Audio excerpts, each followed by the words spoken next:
Olá, sejam bem-vindos à terceira temporada do podcast Direito Empresarial Café com Leite. É novo por aqui? Então deixa eu me apresentar.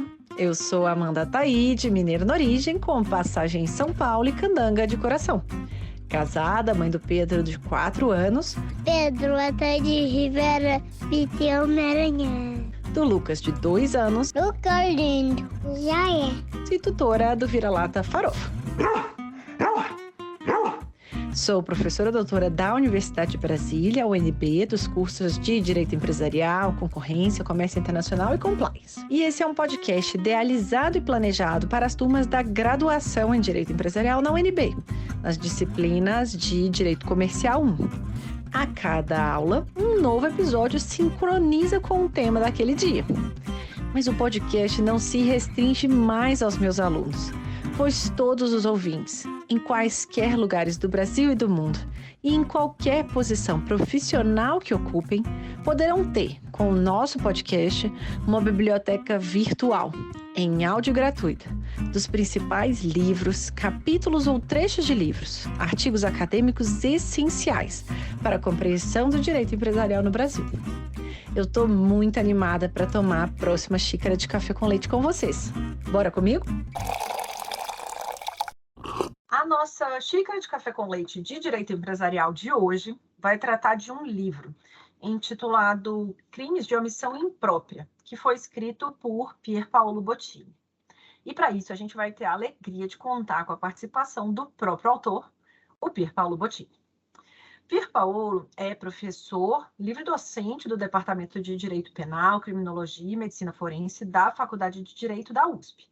É mestre e doutor pela USP e esteve à frente da Secretaria de Reforma do Judiciário do Ministério da Justiça entre 2005 e 2007 e do Conselho Nacional e do Departamento de Modernização Judiciária do mesmo órgão entre 2003 e 2005. Ele foi membro efetivo do Conselho Nacional de Política Criminal e Penitenciária e da Comissão de Juristas, instituída na Câmara dos Deputados para a revisão da Lei de Drogas em 2019. É autor de uma série de livros e artigos. Na área penal, a gente pode mencionar os livros dele, por exemplo, sobre lavagem de dinheiro, escrito em coautoria com Gustavo Henrique Badaró, o livro Crimes de Perigo Abstrato e Princípio da Precaução na Sociedade de Risco, publicado em 2008, e ele coordenou obras como Reforma do Judiciário, Nova Execução de Títulos Judiciais, e, mais uma vez, uma série de outros artigos também muito relevantes para o tema, para a área do direito penal e, obviamente, para todas as interfaces que a gente tem do penal no direito. Então, professor Pier Paolo, muito obrigado por ter aceitado o convite para participar do nosso podcast e por apresentar, de um modo simples, curto e gostoso, esse tema dos crimes de omissão imprópria e as suas repercussões no direito empresarial, em especial nos administradores e nos controladores. Obrigado, muito obrigado pelo convite. É uma satisfação estar aqui com vocês, tratando um pouco de um tema que talvez não seja um tema do cotidiano, né, que é o direito penal, o direito criminal, mas a gente sabe que a interface entre o direito empresarial e o direito criminal é uma interface que tem sido recorrente, né, e eu acho importante que a gente troque essas ideias, que a gente discuta um pouco as nossas experiências, para que a gente possa ter um olhar sobre o todo, né? Porque no fundo a gente está falando de fenômenos jurídicos. Então, por mais que a gente tente compartimentalizar essas coisas em disciplinas, em matérias estanques, a gente está falando de uma coisa que se interrelaciona, os princípios são muito parecidos, então é importante que a gente possa olhar o que cada um está fazendo e tentar aprimorar o nosso conhecimento da melhor forma possível. Então, uma satisfação estar aqui com vocês. Muito obrigada, e vai ser, de fato, o nosso primeiro episódio aqui do podcast, fazendo essa interface que a gente não poderia começar de outra forma, com o pé direito, te trazendo para conversar com a gente, professor. Então, para a gente começar do começo, eu queria entender sempre gosto de perguntar de onde que surgiu a sua inquietação que te levou a escrever esse livro. De onde que surgiu esse tema de crimes de omissão imprópria na sua vida? Então, essa é uma questão interessante. Eu acho que ele se confunde um pouco com a própria situação, o próprio tema abordado, porque eu, quando fui prestar concurso para dar aula na Universidade de São Paulo, isso em 2008, uma das fases do concurso, você sorteava um tema e tinha que dar uma aula sobre esse tema. Você tinha um dia para preparar, 24 horas, e tinha que dar uma aula, porque era aí que testava a sua didática, né? Então, porque você vai dar aula além do conhecimento, a banca precisa saber se você tem um mínimo de jeito para dar aula.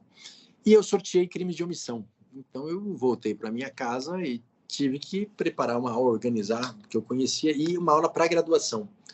Então, bem ou mal, você tem que tornar aquele teu conhecimento algo explicável, algo palatável para os alunos.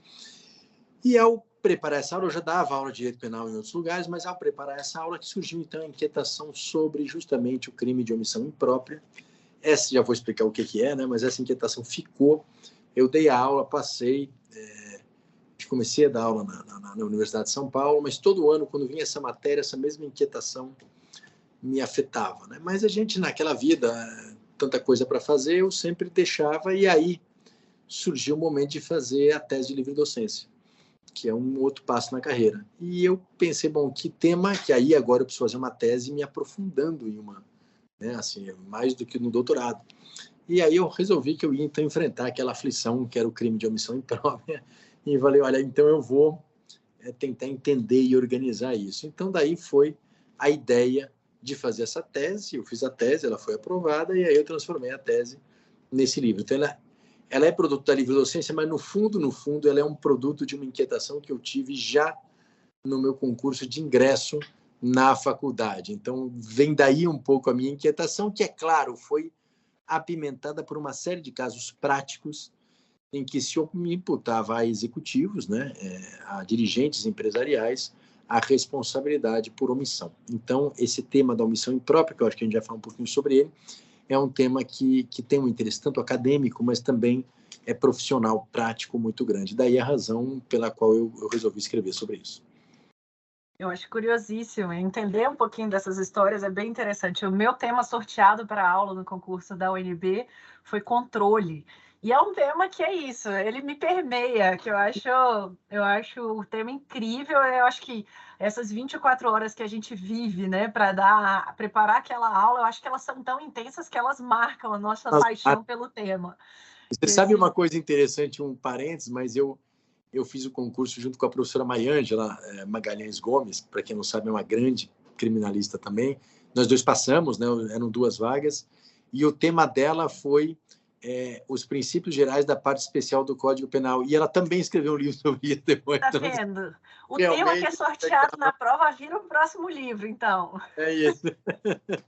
Eu acho que isso também mostra, né, o quanto que essas inquietações a gente não vai resolver todas ao longo da vida, né? A gente já comentei em alguns outros episódios, a gente deixa anotado num caderninho, num livro, né? Às vezes na gaveta, às vezes em cima da mesa, para a gente pesquisar no futuro. O importante é não esquecer, né, que a gente quer escrever sobre isso. Exatamente. Então, para a gente começar entendendo, a gente vai falar de crimes de omissão imprópria, mas vamos entender, dar um passo atrás, assim, o que é a responsabilidade penal por omissão? Quais que são aí as principais controvérsias trazidas sobre o tema, né? Você mencionou casos. Será que você pode dar alguns exemplos para a gente do que é essa responsabilidade por omissão? Então, Amanda, a questão aqui, e aí para a gente entender de onde que isso tem surgido e por que isso tem surgido com muito mais frequência nos últimos tempos, né? Quando o direito penal começou a se deparar com o crime empresarial, ele percebeu que aquela estrutura normativa, aquela estrutura legislativa, aquela dogmática criminal, ela tinha um problema, ou pelo menos algumas incapacidades para lidar com esse novo fenômeno da criminalidade, que é o crime empresarial. Que fato é, toda a nossa estrutura dogmática de direito penal, ela foi montada para um paradigma que é o crime de homicídio, né? Então, era o A causando a morte de B. Então, você tem uma pessoa agindo, né, positivamente, apertando um gatilho, manejando uma faca e causando a morte de outra pessoa. Você tem uma relação naturalística muito clara de se identificar, e você tem o dolo, né, a intenção de matar. Quando você passa para o crime empresarial, vamos pegar aqui um crime ambiental, um crime de gestão fraudulenta, um crime societário, um crime contra o mercado imobiliário, que eu vi até outro dia, acho que a Marina esteve aqui falando um pouquinho sobre isso. Você tem uma situação que, em primeiro lugar, em regra, o crime não é unitário, não é uma pessoa só que pratica, você tem um concurso de pessoas, né? Então, você tem um grupo de pessoas de diferentes níveis hierárquicos contribuindo para aquele resultado. Nenhuma delas pratica o crime na sua integralidade, ou seja, cada uma colabora com um pedaço daquela entidade delitiva, né? Então, a gente costuma falar que você tem uma fragmentação da responsabilidade penal. E uma fragmentação da ciência também. Você muitas vezes não tem ninguém que saiba exatamente da integridade daquele crime que está sendo cometido, né? As pessoas vão contribuindo com as suas partes e conhecendo só a sua parte. A gente fala que, no fundo, a gente tem uma irresponsabilidade penal organizada e estruturada numa entidade, numa organização dessas. Então, o dolo, a autoria, o nexo de causalidade, tudo isso fica muito mais difícil quando você está numa empresa. Mas talvez o ponto mais difícil quando você tem um crime empresarial é saber efetivamente quem é o autor, quem é o responsável por aquele resultado. Porque, veja, na teoria tradicional do direito penal, e eu acho que em qualquer direito, quando se fala de imputação, quem é que praticou o crime? É o sujeito que executou o crime. O sujeito que praticou os verbos do tipo penal. É o sujeito que matou, né? No título imobiliário, é o sujeito que influenciou o mercado. É o sujeito que usou da informação privilegiada. Na corrupção, é aquele que ofereceu a vantagem indevida a um funcionário público. Então, você tem sempre alguém que executou. Quando você vai para uma realidade empresarial, nem sempre essa pessoa que executou o tipo penal é aquela a quem você atribui maior responsabilidade, né? Em regra, quem é que tem essa responsabilidade? É um superior hierárquico, que, no fundo, ele não pratica nenhum ato objetivo e, muitas vezes, eu não consigo identificar sequer que ele determinou, que ele mandou, que ele instigou. Então, eu tenho uma dificuldade de imputar para ele aquela ação, porque ele não agiu e ele não instigou, ele não determinou, ele não ordenou. Então, eu tenho essa dificuldade. Bom, o que começou-se a se fazer, né? Começou-se, então, a buscar essa imputação, essa responsabilização do dirigente através da omissão. Então, você é responsável por esses crimes, não porque você agiu, não porque você mandou, mas porque você sabia o que estava acontecendo, tinha o poder de impedir e não impediu. Até porque é muito mais fácil provar. Eu preciso demonstrar só a ciência, eu não preciso demonstrar a participação. Então, começou-se na prática a imputar a esses dirigentes a prática do crime por omissão. Não por ter praticado o crime, mas ter não impedido o resultado. Bom, então isso é um crime omissivo. Isso pode ser feito, eu posso, diante da minha legislação, eu posso imputar alguém a prática de um crime porque ele não impediu esse crime de ser realizado? Bom, depende. E aí que entra o omissivo impróprio, Amanda, que a gente falou no começo. O nosso Código Penal, que é a base, no fundo, para a imputação de todos os crimes, né? Sejam os crimes comuns, sejam os crimes empresariais, ele vai dizer lá no artigo 13, parágrafo 2º, ele vai dizer o seguinte: olha, um crime, qualquer crime, pode ser praticado por omissão, por ação ou por omissão. Quando que alguém é responsável por um crime por omissão? Não é em qualquer caso, tá? Aliás, em regra, no nosso país, a conivência não é criminosa. Então, se um dia eu estiver passando na rua e ver alguém sendo assaltado e não fizer nada, isso não é crime. Se um dia eu acordo à noite na minha casa e olho para a janela e vendo alguém furtando a casa do vizinho e eu não chamo a polícia, não é crime. A omissão, em regra, não é crime. A condescendência criminosa não é crime no Brasil. Então, quando que a omissão é imputável? Tá? Quando o sujeito devia agir para impedir o resultado e quando ele tinha o poder e a capacidade para impedir o resultado. Então, você tem dois binômios aqui. O dever, eu tenho que ter um dever de agir e tenho que ter o poder de impedir o resultado. A grande questão é quando eu tenho o dever de agir. Ou seja, em que momentos, em que situações que eu tenho que impedir o resultado, porque se eu não o fizer, esse resultado vai ser imputado a mim como se eu tivesse praticado o crime. E eu acho que aqui é o central. São em 3 situações. Quando a lei exige que eu impeça o resultado, quando eu expressamente, voluntariamente assumir a incumbência de impedir o resultado, ou quando eu criei um risco não permitido. Então, essas 3 hipóteses. Então, a primeira, eu sou um bombeiro. Um bombeiro tem, por lei, o dever de impedir a morte de alguém em determinada situação. Se ele não impede dolosamente, podendo impedir, ele responde como se ele tivesse matado aquela pessoa. Um salva-vidas, Assunção, segunda hipótese, um salva-vidas. Salva-vidas não tem obrigação legal de impedir que as pessoas morram, mas ele assinou um contrato, ele está lá, ele assumiu aquela responsabilidade. Então, se estiver na piscina e alguém morrer e ele puder ajudar e não ajudou, ele responde por homicídio. Né? E a mesma coisa alguém que cria um risco não permitido, o sujeito criou um risco X e se omitiu e não impediu o resultado de acontecer, ele também responde como se ele tivesse causado dolosamente aquele resultado. Bom, isso é um crime omissivo. Então, sempre que eu tiver o dever, seja legal, seja por assunção, seja por ingerência, pela criação do risco, e eu efetivamente puder impedir o resultado e não impedir, eu respondo por aquele resultado. É usando isso que se começou a imputar a responsabilidade dos dirigentes empresariais.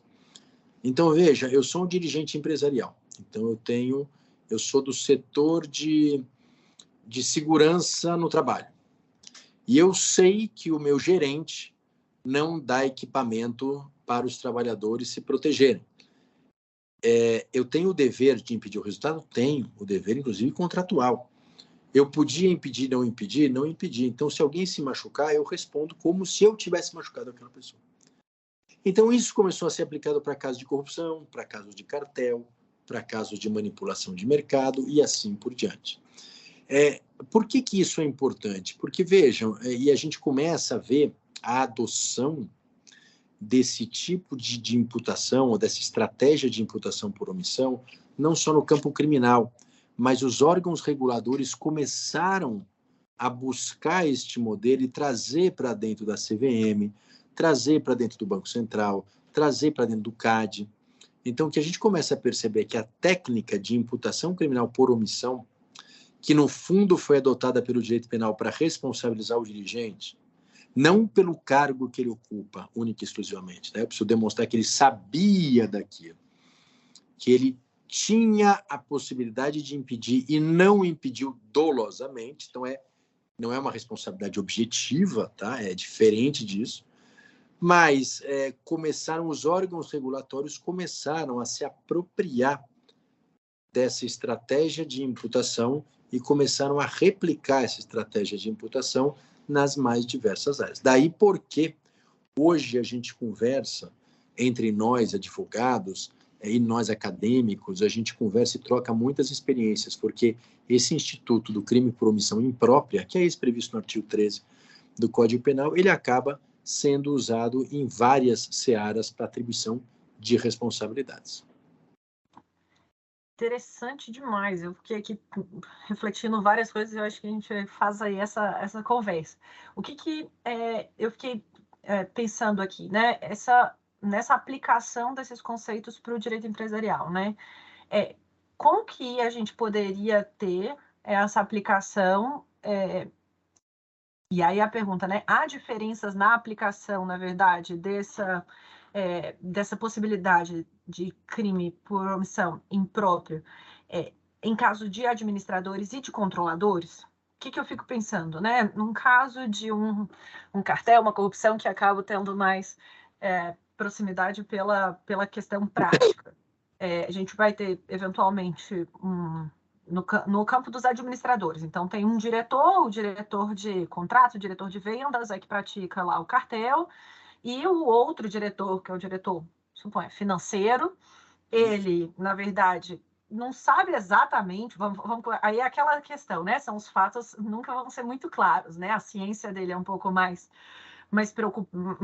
fica mais nebulosa, mas ele sabe que ali tem foge do padrão, talvez o valor daquele contrato, então não é apenas pelo cargo, ele tem uma ciência, ou talvez ele poderia perceber a partir da diferença daquele padrão. Aí vem minha outra dúvida, né? No agir, não agir dolosamente, né? Como que a gente verifica esse outro pilar, né? Quando que é uma culpa ou quando que ele deixa de agir dolosamente? E aí a gente vendo, né? E será que o diretor financeiro ele tem o dever prévio de agir, que é essa condição? Será que ele, enquanto diretor de outra área, ele vai ter um dever prévio de agir com relação a esse fato? Ele pode impedir, será, uma prática de cartel de uma diretoria de outra que não a dele? Aqui são os primeiros passos, primeiras perguntas pela ótica do administrador. Já já a gente vai para o controlador. Tá, então vamos lá. Eu acho que aí tem 3 níveis, né? Eu acho que tem o administrador, tem o membro do conselho, que é um nível intermediário, e você tem o controlador, né? Na diretoria, em regra, tá? E é claro que as sociedades são muito heterogêneas, a gente precisa pegar algum padrão para tentar responder essa questão, e eu vou pegar aqui como um padrão, é uma sociedade limitada ou uma sociedade anônima que tem uma diretoria composta com pessoas com feixes de atribuições distintos, tá? Então, como você disse, eu tenho um diretor financeiro, um diretor comercial, um diretor de compliance, e assim por diante. Bom, em regra, tá? Se a estrutura normativa interna dessa empresa for bem constituída, você tem um feixe normativo de atribuições muito claro em cada uma dessas diretorias. Então, o seu dever de impedir o resultado diz respeito ao seu feixe de atribuições. Logo, e na maior parte das vezes, ele é vertical, ele não é horizontal. Ele não é relacionado com o outro diretor, ele é relacionado com aqueles para quem eu delego as atribuições, tá? E aí o conceito de delegação também é um conceito interessante que a gente usa bastante no penal, depois a gente pode falar sobre isso, mas, em regra, o meu dever, ou seja, como eu disse, a não ser que eu tenha hipóteses muito específicas em dever previsto em lei, né? Então, por exemplo, o dever do compliance officers em caso de instituições financeiras que tem que ser um diretor, ele tem um dever de informar, não só relacionado à sua diretoria, mas em relação a outras diretorias. Então, ele tem um dever mais claro de impedir o resultado, se é que a gente pode dizer que o dever de informar é a mesma coisa que dever de impedir o resultado. Mas essa é também outra discussão. Mas, em regra, tá? Quando eu tenho uma diretoria, eu tenho o dever de impedir resultados dentro do meu feixe de atribuições. Eu não tenho, ainda que eu tenha ciência, e ainda que talvez seja um descumprimento do meu dever fiduciário, de eu não denunciar a conduta do outro diretor, isso não é penalmente relevante, tá? Ou seja, eu não respondo aqui criminalmente por isso. Ainda que eu conheça, ainda que eu tivesse o dolo e assim por diante, tá? Então, essa é uma grande questão, mas eu não vejo dentro da diretoria um dever de impedir o resultado para além daquele meu campo de atuação específico. Bom, aí vem uma outra questão, dentro do meu campo de atuação. Evidentemente, quando a gente fala de grandes empresas, eu não tenho condições de verificar, acompanhar e fiscalizar tudo o que acontece dentro do meu departamento. Imagine um diretor da área de ferrosos de uma grande mineradora que tem 500 barragens, né? Ou seja, ele não tem a menor condição de ficar acompanhando. Então, o que ele vai fazer? Ele vai delegar atribuições, né? Então, ele delega para os seus subdiretores, para os seus gerentes, enfim, para outras pessoas. É importante, essa delegação o exonera completamente desse dever de impedir o resultado? Não. Tá? A gente diz que aqui ele mantém um dever residual. E qual é o dever residual? É o dever de acompanhamento e fiscalização. Então, esse diretor ele vai ter que receber periodicamente relatórios dos seus subordinados sobre de que forma que aquele trabalho está acontecendo. Ele precisa desconfiar desses relatórios? A princípio, não. Vigora aqui um princípio da confiança, né? Então, se ele não tiver nenhum motivo específico, muito claro, para duvidar daquilo, ele pode se contentar com aqueles relatórios. Mas, de qualquer maneira, e isso é muito importante, talvez aqui, Amanda, para que um sistema empresarial funcione sem que a responsabilidade penal seja compartilhada de forma indevida, eu acho que 2 coisas têm que funcionar. Primeiro, uma estrutura normativa clara, com feixes de atribuições muito claros, tá? Porque eu estou cansado de ver, inclusive em instituições financeiras, quando toda a diretoria é denunciada por a prática de um crime, e aí vem o meu cliente, o diretor X, eu digo, bom, deixa eu ver qual a atribuição da sua diretoria. E as atribuições são tão genéricas, que acaba sendo todo mundo responsável por tudo. E é engraçado, porque as pessoas às vezes acham que especificar as atribuições pode ser um perigo, porque você compromete aquela pessoa, mas a ideia é essa mesmo, ou seja, alguém tem que responder por aquilo para que todos não respondam por tudo. Então, quando você tem um feixe de atribuições mais claro, as pessoas trabalham com foco, porque elas sabem o tamanho da sua responsabilidade. E segundo ponto, um sistema de reportes regulares. Se você delegou atribuições, não deixe de exigir reportes regulares, porque senão alguém vai usar a teoria da cegueira deliberada e vai dizer que você, ao não pedir reportes regulares, você não sabia, mas poderia ter sabido, e, portanto, aquela responsabilidade é sua também. Então, dentro da diretoria, tá? Não estou ainda falando em conselho de administração, nem muito menos controlador, mas dentro da diretoria, o que a gente tem é um sistema de responsabilidade estanque, não compartilhada, do qual eu não me exonero completamente com uma delegação, mas eu me exonero em parte, eu diminuo significativamente o meu dever de fiscalizar se eu cumprir com esses mínimos parâmetros aqui de conduta. E aí, nesse ponto, a minha dúvida ficou ainda com relação ao compliance officer, ou uma diretoria que tenha, né, essa área, um dever horizontal, né? Não tem esse feixe verticalizado. Eu acho que aqui já é um ponto interessante, né, para quem atua no societário, na construção dos contratos sociais, dos estatutos, na definição das responsabilidades, né? Já fica aqui uma repercussão muito concreta para a vida dos nossos ouvintes aqui, que eventualmente forem elaborar os contratos e estatutos, né? Exatamente. O compliance officer, a situação é um pouco mais diferente, é um pouco diferente, e é claro que isso vai depender muito da conformação daquele cargo específico de compliance officer, que é claro que a gente sabe que é muito diferente, né? Eu tenho compliance officers, por exemplo, com poderes de interrupção de práticas ilegais, e tenho compliance officers que não têm esse poder de interrupção, só tem um poder de informar.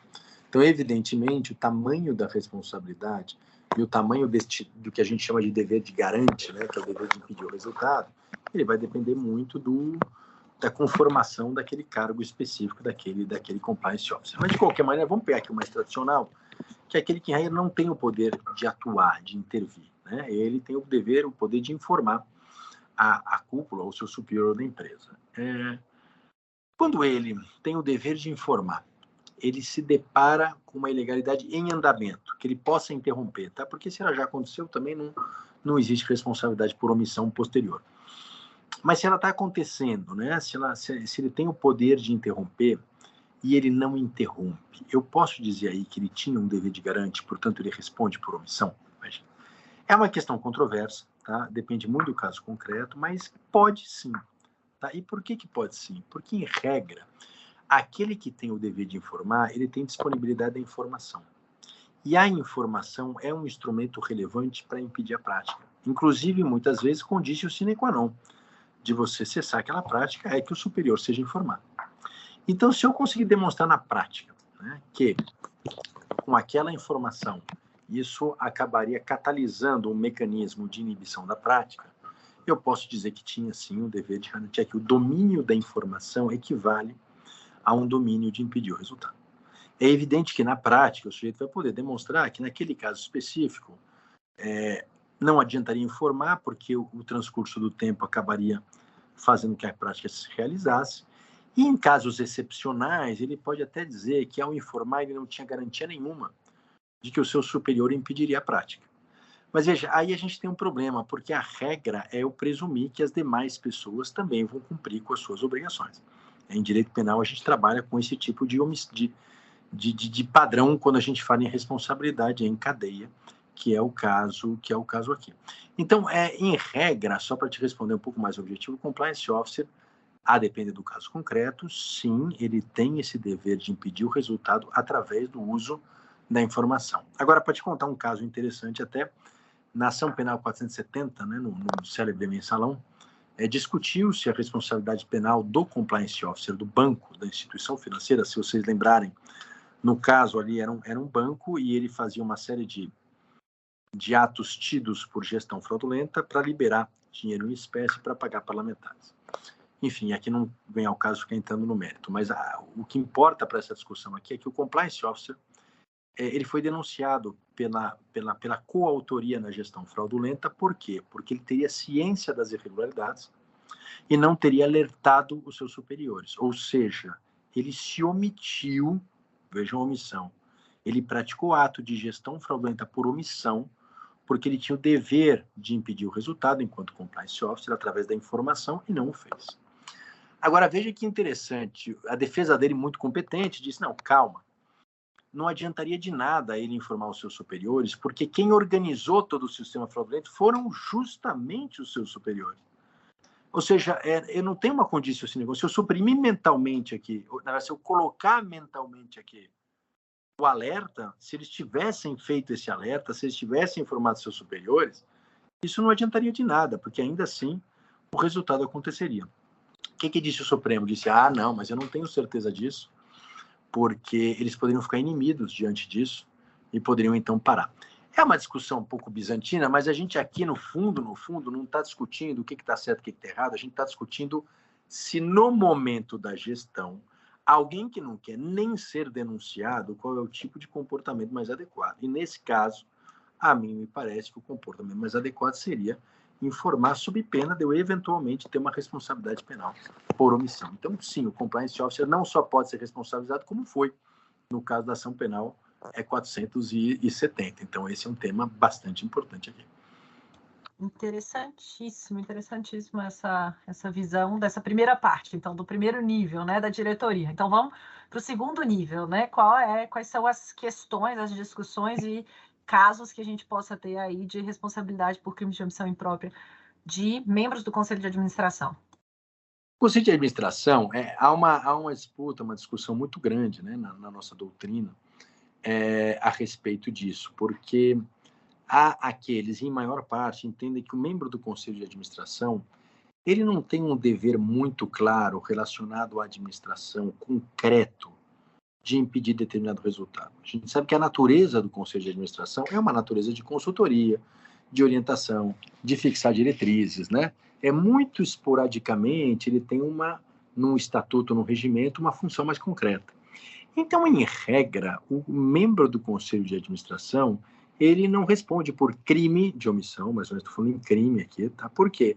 Porque ele não tem nem a obrigação legal, nem assumiu a atribuição de impedir o resultado e nem cria risco, né? Porque ele ali está simplesmente fazendo um papel de fiscalização muito genérica, muito geral. Agora, isso não significa que em casos concretos essa responsabilidade não possa existir, tá? Mais uma vez, dependendo da formatação daquela companhia, daquela empresa. Então, é muito comum que empresas, por exemplo, o Conselho de Administração, muito comum não, em geral, o Conselho de Administração ele pode destituir diretores, né? Então, se ele recebe uma notícia inequívoca que um diretor vai praticar determinado ato ou está praticando determinados atos, neste caso, ele tem o dever de substituí-lo, né? O dever de exonerá-lo. Se ele não cumpre esse dever, aqui eu posso ter, eventualmente, uma responsabilidade por omissão. Eu tenho outras companhias que dão ao Conselho de Administração o poder de deliberar ou de aprovar ou vetar determinadas operações mais sensíveis. Então, aí eu tenho também um poder concreto. Então, se chega ao Conselho de Administração uma deliberação concreta e aquele administrador sabe que efetivamente aquilo vai dar ensejo à prática de um crime, ele tem o dever de impedir e de se abster, senão ele vai ser responsabilizado por omissão. Tá? Então, para te dizer, em regra, o Conselho de Administração não tem este dever de impedir o resultado, mas em situações específicas isso pode acontecer. O que nos traz outra questão, Amanda, muito interessante, que é, muito bem, ainda que eu fale numa diretoria ou num Conselho de Administração, eu não estou falando, no fundo, de pessoas, mas de órgãos colegiados. E como é que eu faço se eu sou um membro da diretoria ou membro do Conselho de Administração? Tenho o dever de impedir o resultado, mas a maior parte daquele órgão colegiado discorda de mim, ou seja, não concorda com a minha argumentação e mantém aquela prática, né? Como é que eu faço para me exonerar daquela responsabilidade? Porque, no fundo, o que vai sair a diretoria aprovou o ato, ou o Conselho de Administração aprovou o ato. Então, nesse caso, eu acho que o membro ele tem que fazer constar a sua discordância expressamente em ato. E, mais do que isso, eu entendo que ele deve provocar o Conselho Fiscal, no caso do Conselho de Administração, ou no caso da diretoria, provocar o Conselho de Administração ou o órgão competente para isso. Tá? Eu não acho que ele tenha a obrigação de levar isso às autoridades públicas, esse dever ele não tem, tá? Mas ele tem o dever de registrar, fazer constar o seu voto em contrário e notificar os órgãos competentes internos da empresa para suas providências. Tá? Então, essa é uma questão interessante também, a gente discute bastante. Super interessante. Isso me lembra algumas questões de compliance, né, que a gente ouve tanto na parte de corrupção quanto de cartel, de uma distinção clara, né? Às vezes, numa reunião de associação, vai ser mencionado um tema de cartel e a pessoa, né, não vai conseguir, se eventualmente não vai conseguir registrar em ata que é contrário àquela deliberação, que faça uma saída barulhenta. Que deixe a cadeira cair, que faça uma tosse, faça ali alguma coisa para mostrar que está saindo da reunião e as pessoas ter testemunhas que não fez parte, né, daquela tomada de decisão. Isso me lembrou bastante aí o registro, né, dessa posição contrária, né, tanto da diretoria quanto do conselho de administração.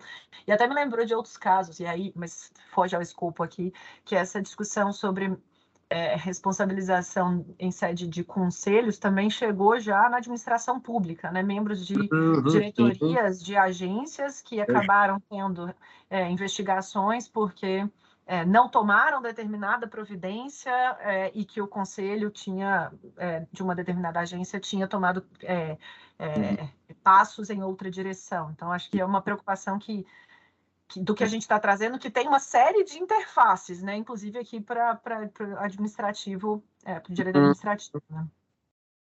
E indo aí para a terceira vertente, então, do acionista controlador. Em que casos que a gente pode ter crime de omissão imprópria do acionista controlador? Eu acho muito difícil você ter omissão imprópria do acionista controlador, tá? A não ser que você tenha muito claro. Veja, estou falando aqui do acionista controlador que não faz parte do conselho, que não faz parte da diretoria, né? Você teria que demonstrar muito claramente que ele em conluio com aquele membro do conselho ou do colegiado adotou ou determinou que houvesse uma omissão, que houvesse aquela prática, que houvesse a inatividade. Então, em relação ao controlador, ainda que no ambiente regulatório você possa ter algumas decorrências desse poder de controle, eu, no criminal, não acredito que você possa ter uma imputação por omissão. Por quê? Porque falta a ele, em regra, um dever legal ou uma assunção do dever de impedir o resultado. Eu não vejo isso com muita clareza. O que pode acontecer, na pior das hipóteses, é se o acionista controlador faz uso da sua posição para criar um risco não permitido.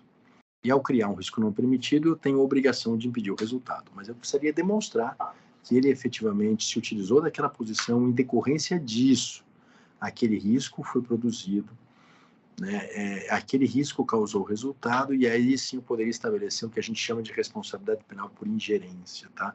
Mas são situações que eu, para te falar a verdade, ainda que elas existam hipoteticamente, eu nunca vi na prática, tá? Eu nunca vi uma responsabilização por omissão de um controlador que não fizesse parte desses órgãos colegiados. Então, acho que é muito difícil você ter esse tipo de imputação na prática. Isso reflete um pouco da própria estrutura, né, do capital das sociedades no Brasil. A gente acaba tendo, né, muitas controle, né, o controle é muito definido, no fim das contas, né, muitas vezes aí com base em empresas familiares ao longo do tempo.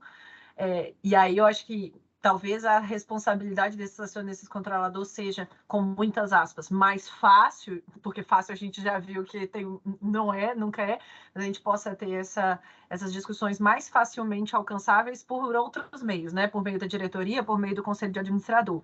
Mas o que eu fico pensando hipoteticamente ainda, na tese, e tentando levantar discussões aqui para outras futuras pesquisas, né? Se a gente pegar a situação, ainda que pouco provável na estrutura acionária brasileira, de acionista controlador que não está nem do conselho de administração, nem na diretoria, ou que esteja, mas que a gente vai pegar, por exemplo, o dever que ele tem com base no artigo 116 da Lei de SA, de cumprir a função da sociedade, a função social daquela empresa, tem um dever de lealdade não apenas, né, perante os membros internos, mas perante os stakeholders, né? Eles falam, a dicção do artigo 16, ele fala até na sociedade, né?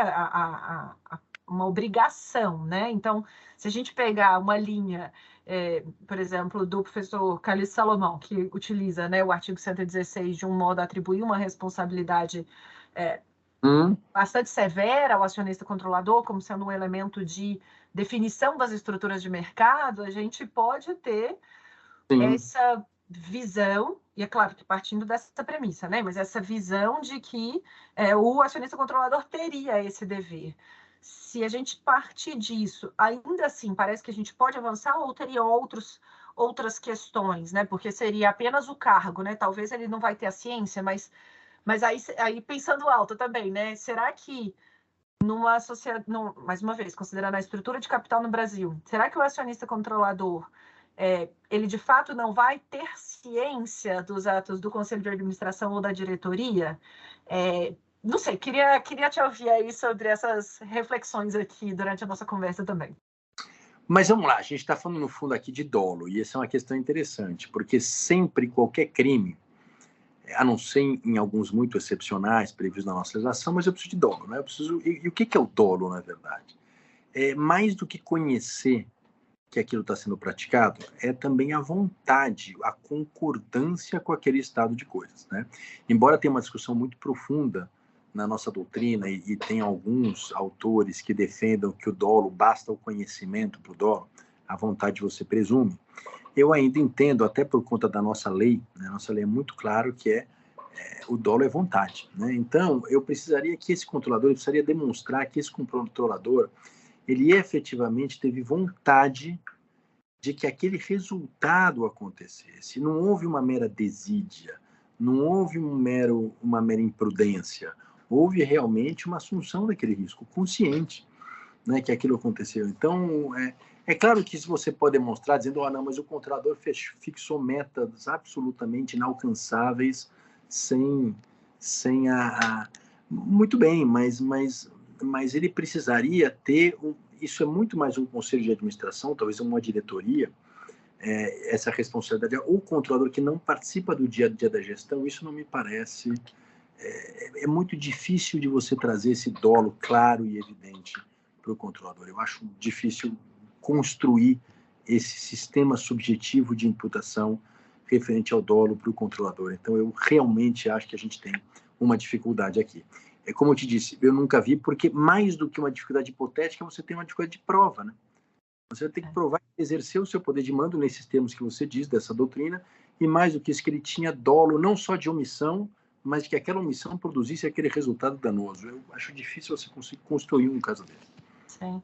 E num episódio também, outro episódio, a gente comentando com a professora Laura Patella sobre as dificuldades, né, da utilização desses crimes, dessa responsabilização também por omissão, no caso administrativo e da responsabilidade civil. Uma questão que foi mencionada é a dificuldade da aferição do dano. E aí fica a minha pergunta também, como que se dá aí a análise também? A gente precisa que gere efeito, precisa que o ato de corrupção tenha sido efetivamente praticado e alcançado o resultado. Como que se dá nesses crimes de omissão imprópria essa questão do efeito do ato também? Essa é uma questão interessante, porque aí também vai depender muito do caso concreto e do crime que a gente está tratando, né? Porque, veja, em regra, uma boa parte desses crimes, e aqui eu estou falando, vou pegar dos mais comuns, tá? Manipulação de mercado, o crime de cartel e a corrupção, a gente está falando de crimes formais. Então, basta o ato, né? Então, eu me omiti e não impedir a realização do ato, eu já teria aqui o crime consumado, né? Porque na manipulação de mercado, basta a manipulação com o fim de mudar artificialmente o preço. Não necessariamente eu preciso dessa mudança. O cartel, né? Ajustar condições e preços com o concorrente. Eu não preciso nem que isso tenha um impacto. Na corrupção também, oferecer ou prometer vantagem indevida. Eu não preciso sequer pagar para que eu tenha a corrupção. Então, a gente está falando aqui de crimes de mera conduta, né? Eles podem ser praticados por omissão? Podem, né? Se eu sei que aquilo vai acontecer, eu tenho o dever de impedir aquela conduta e não impeço, então eu não preciso esperar o que a gente chama de exaurimento, que é o resultado final, para que a responsabilidade exista, né? Se esses crimes são crimes de mera conduta ou de crimes de perigo abstrato, né? Então a mera realização do crime já atrai a responsabilidade para todos, né? Tanto para os agentes quanto para os omitentes, se existirem aqui os requisitos para responsabilidade por omissão. Mas eu não preciso necessariamente de um resultado concreto nesses crimes. Tem outros crimes que sim, né? Então, um homicídio, uma lesão corporal, um crime de peculato, né, de apropriação indébita, aí sim eu preciso de um resultado. E aí vou depender do resultado para reconhecer a existência do crime. Mas esses mais comuns aqui, por exemplo, gestão fraudulenta, eu não preciso colocar a instituição financeira em risco, né? Basta eu gerir de maneira fraudulenta. Então, é claro que isso vai depender do tipo penal, mas se o tipo penal não exige o resultado, para atribuição de responsabilidade por omissão, eu também não preciso desse resultado. Interessante demais. Deu para ver aí a interface muito clara com o direito empresarial. A gente agora, para quem ouviu a segunda temporada, já está entendendo claramente por que a Marina Coppola recomendou a gente ouvir o professor Pierpaolo. Já o conhecia aí da área de leniência, então ouvi-lo aqui falando sobre esse tema de crimes por omissão é muito interessante, porque é isso. A gente pode pensar que o penal está muito longe do direito empresarial, mas não, está bem perto, né? E a gente tem uma série de repercussões aí para quem está atuando, né, nesse ramo.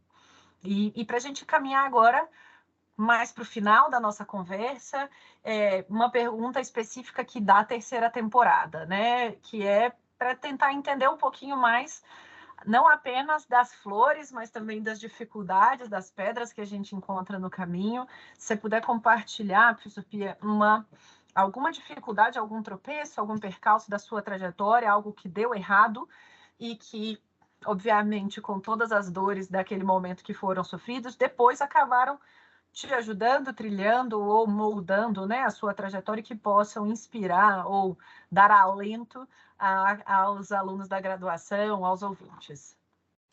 Eu me lembro que eu tinha um professor na faculdade e ele dizia aos alunos que ele nunca tinha perdido nenhuma causa, que ele era um advogado excepcional e sempre tinha ganhado todas as causas. Então eu saía daquela aula achando que se eu perdesse qualquer causa, eu ia ser um fiasco de advogado. Depois eu descobri que aquele professor ele nunca tinha perdido porque ele não advogava, ele era só professor. Então, evidentemente, que ele nunca tinha perdido nenhuma causa. Então, sempre que a gente perde uma causa, eu estou falando aqui da advocacia do contencioso, do litigioso, a gente fica frustrado, a gente fica triste, mas a gente tem que saber que isso é parte da vida. O que importa, efetivamente, é você se esforçar, você procurar todos os argumentos, você conhecer aquele caso, você ter a certeza que você explorou todas as possibilidades. Agora, a gente está falando, em regra, sempre de um processo dialético, né? Sempre tem uma outra parte, sempre alguém vai ganhar e alguém vai perder. Então, quando a gente escuta alguém falar que nunca perdeu uma causa, que sempre teve sucesso, ou aquela pessoa não advoga, ou, evidentemente, ela não está falando a verdade. Então, a frustração, que frustração que eu tive? Diversas. Todas as causas que eu perdi, e eu perdi inúmeras causas, são frustrações, né? E elas me fazem sempre pensar onde eu poderia ter atuado melhor, aonde eu poderia ter explorado melhor. Então, evidentemente, você sai sempre engrandecido de todas elas, mas eu acho que não é uma frustração e nem duas. Eu acho que a nossa profissão, para quem pelo menos atua no contencioso, a gente tem inúmeras frustrações, e ainda bem, porque se nós entendermos e incorporarmos a perda como algo comum, algo que não nos frustre, significa que nós não seremos bons profissionais. Então, quando nós perdemos, isso tem que incomodar, isso tem que mas não a ponto de você se sentir um fracassado, e sim fazer com que você repense de que forma você poderia ter atuado melhor, e isso seja uma alavanca no seu desenvolvimento. Então, acho que é mais ou menos isso aqui. Interessante demais. Isso me lembra de um outro episódio também com o professor Sérgio Campinho, que ele mencionou que ele levantou uma tese que não foi aceita no judiciário nos anos, agora eu não vou lembrar, no final dos anos 90, e que ele acreditava muito naquela causa, e que ele acabou escrevendo academicamente a respeito daquilo, que era a possibilidade de dissolução parcial de sociedade anônima, que o STJ, ele foi até o STJ falou que não podia. Mas 10 anos, 15 anos, 20 anos depois, o STJ foi e virou e falou, não, pode sim. Ele falou, olha, eu fico frustrado porque lá atrás, com a minha cliente, eu lembro que a gente, né, ficou muito incomodado, porque a gente via aquela possibilidade, mas eu continuei acreditando, escrevi sobre aquilo, e anos depois a gente conseguiu, né, ter essa mudança também na jurisprudência. Então, talvez aí a advocacia tenha também uma questão de linha do tempo, né, no aprendizado na jurisprudência. Exatamente. E no nosso também, né?